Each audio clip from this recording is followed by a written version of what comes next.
Hello there, kia ora. I'm going to say something I don't say very often, and I don't know if I'm going to regret it or not, but I've got good news from the National Party. Building permit numbers in November of 2024 were up on the number of building permits issued in October of 2024. That is good news, especially since October 2024 was the month that saw the largest net migration loss on record for the country. So it's good to see that the National Party can celebrate a win of some sort, even if it's around housing consents with this social media post.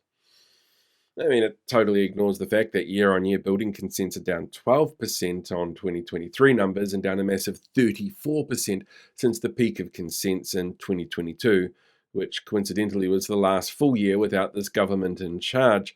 This information was actually released by Stats NZ, along with some other fascinating tidbits. Data backing up the crashing of the construction sector was front and centre, showing that they'd lost about 12,000 roles between November 23 and November 2024. It's about a 5.8% drop in the total number of people working within that sector. The manufacturing and retail sectors, for example, both lost just over 5,000 jobs each, which worked out to be about 2.5% of that total sector. In fact, there's almost 30,000 fewer filled jobs year on year throughout the country. Those jobs, they went from Auckland, which we were told by Simeon last week was exactly what he was focusing on.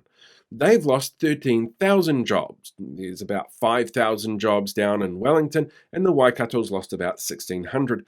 And the most impacted age group with these changes are young people. You know, the age group that we were told were going to benefit from 90-day trials in big businesses and who didn't need fair pay agreements to help them secure work, with 42,000 fewer people under 35 in jobs. That coincides also with the highest number of enterprise closures since 2015, with nearly 80,000 in that year. With the country in the midst of the worst recession since the mother of all budgets in 1991, which led to, generational poverty and trauma, it's understandable that the government will want to celebrate every win that they can and spin it as absolutely amazing.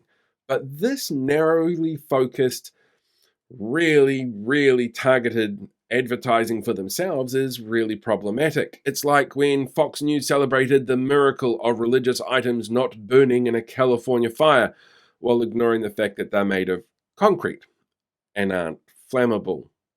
For as long as everyone is struggling around the country and doing it tough, we can expect more of this very specific spin to make those who want to believe that we're keeping the country back on track, which is a really difficult thing for some people to get their heads around, that it's not actually happening.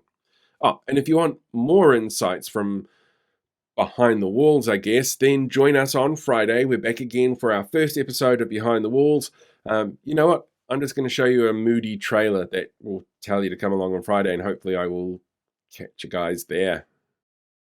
2025 is going to be a massive year for politics. The decisions that are made here impact us here, and here.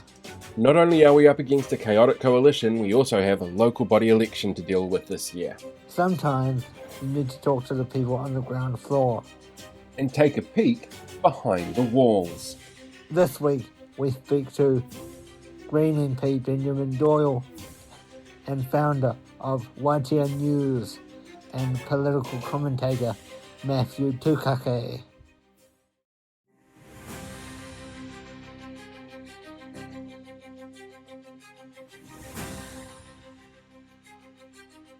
Hey, thanks for checking out today's video. Make sure you like, share, subscribe so you get more updates as we go along.